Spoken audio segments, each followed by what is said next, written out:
धर्म क्षेत्र कुरुक्षेत्र से विजय सब्रवाल अपने त्रिशूल प्रोग्राम में आप सबका स्वागत करता है।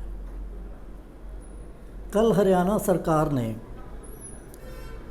बीजेपी के जो राज्यसभा के मेंबर ऑफ पार्लियामेंट हैं, बीजेपी के नेता सुभाष बराड़ा, उनके बेटे विकास बराड़ा की जो सिलेक्शन असिस्टेंट एडवोकेट जनरल की हुई थी, उसको उन्होंने कैंसिल कर दिया। जो लिस्ट ये होम सेक्रेटरी ने कल अपनी स्टेटमेंट में जो उन्होंने इसके बाद निकाली, उसमें ये कहा कि जो 97 लोगों की लिस्ट इन्होंने सरकारी वकील, जिसमें assistant advocate general, deputy advocate generals वगैरह लगाए गए थे, उस लिस्ट में से विकास का नाम काट दिया गया। और ये तब हुआ जब ये कुछ दिन पहले ये लिस्ट निकली तो बवाल हो गया, एक कंट्रोवर्सी चल पड़ी सारे हरियाणा में कि विकास बराड़ा जो कि एक केस में बेल पे चल रहा है,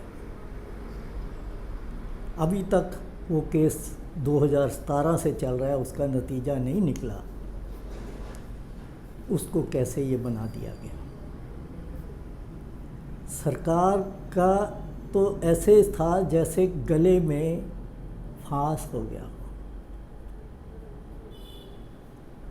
तो ये मैं समझता हूँ कि जिस प्रकार से पब्लिक में उसका रिएक्शन हुआ,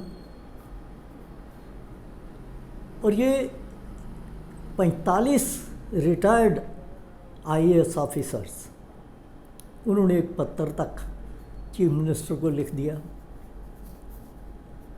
जिसमें उन्होंने ये यहाँ तक कह दिया कि आपके प्रधानमंत्री मोदी जी बार बार ये नाम लेते हैं, बेटी बचाओ बेटी पढ़ाओ। और हो क्या रहा है? दरअसल हुआ क्या कि हरियाणा सरकार में एक IAS officer, senior IAS V S Kundu, उनकी बेटी अपने वामिका कुंडू अपने एक और लड़की फ्रेंड के साथ अपने घर जा रही थी। 2017 की बात है, अगस्त की रात का समय था। तो काफ़ी किलोमीटर तक उनकी कार का पीछा किया गया विकास और उसके साथ एक उसका दोस्त आशीष कुमार, और कहा जो इल्ज़ाम है कोर्ट में वो ये कि वामिका को किडनैप करने की भी कोशिश। तो जब ये केस हुआ था तो तब भी देश भर में इसका बड़ा हंगामा हुआ था, क्योंकि उस समय सुभाष बराड़ा जी बीजेपी के हरियाणा के प्रेसिडेंट होते थे। तो कल इस सारे चीज़ को निपटाने के लिए मुझे लगता है कि हरियाणा सरकार ने अपना फैसला वापस लेते हुए उनका नाम काट दिया उस लिस्ट में से। उसके बाद वामिका ने अपने एक्स पे, जिसको ट्विटर कहा जाता है, उसमें ये लिखा, मैं पढ़ देता हूँ, कि सत्ता के सार्वजनिक पद पर नियुक्ति करना सिर्फ एक राजनीतिक निर्णय नहीं होता, बल्कि ये मूल्यों और नैतिक मानकों का प्रतिबिंब होता है।